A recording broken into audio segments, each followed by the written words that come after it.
Hi students, today we are going to see about in continuation of medium access control. That is, in previous class we saw about what are the random access. Today we are going to see about the control access.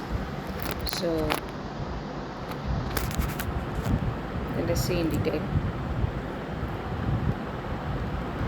So let us see in detail. So the control access, the station consult one another to find which station has right to send. And the station cannot send unless it gets some authorized signal from the other station. There are three common methods are there. One is your reservation, second one is your polling, and third one is your token passing.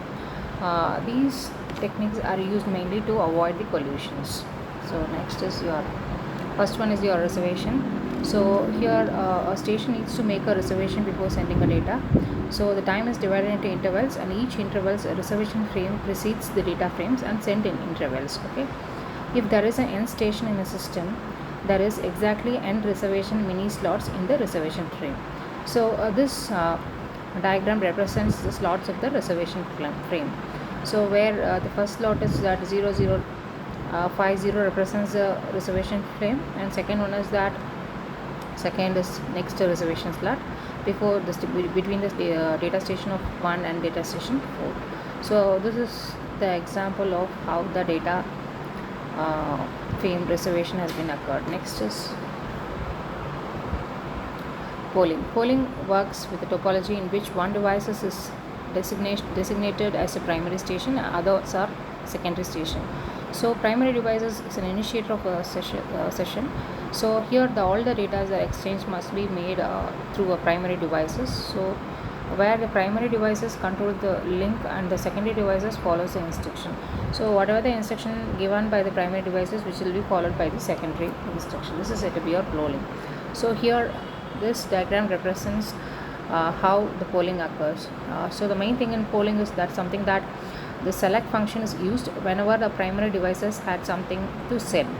So poll is something that a poll function is used by primary devices to solicit transmission from the secondary devices. So here the primary devices and A and B are the secondary devices. How the select signal is sent and how the acknowledgement is received, whether the transmission is free, and then the data is transferred, and at the end of the operation it receives an acknowledgement.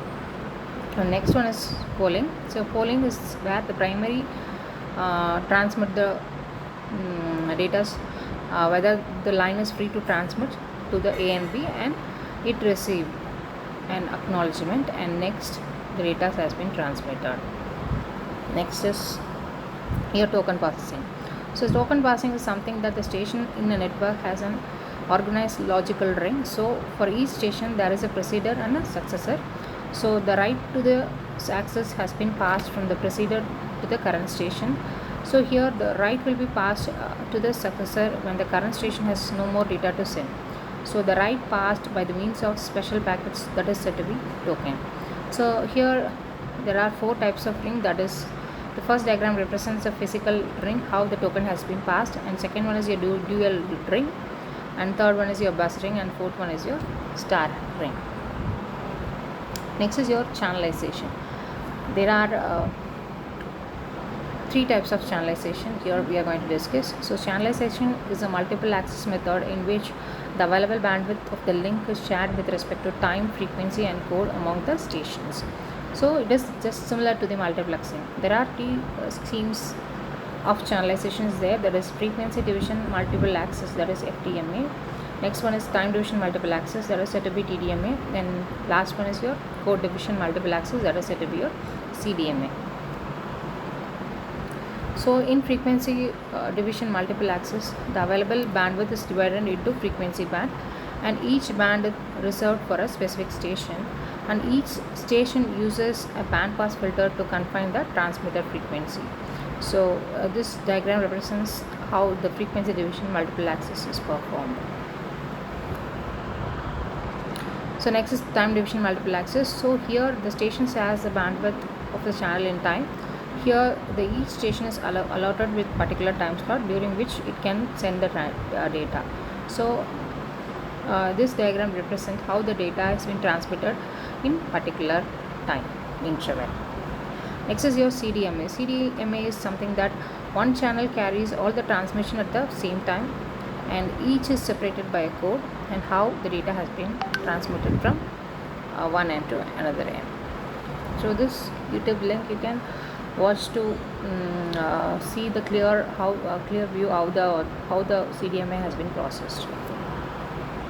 So next let us see about the CDMA chip sequences.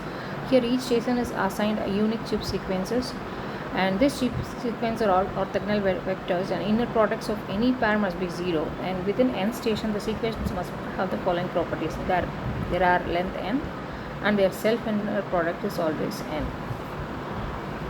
Next is your bit representation. So data bit 0 is represented as -1, and 1 represent as 1, and silence represent as 0. This is your bit representation is code division multiple access. So this is a transmission how occur in CDMA. Okay. Thank you. If you have any clarification related to this channelization and the control access, feel free to contact me. Thank you, students.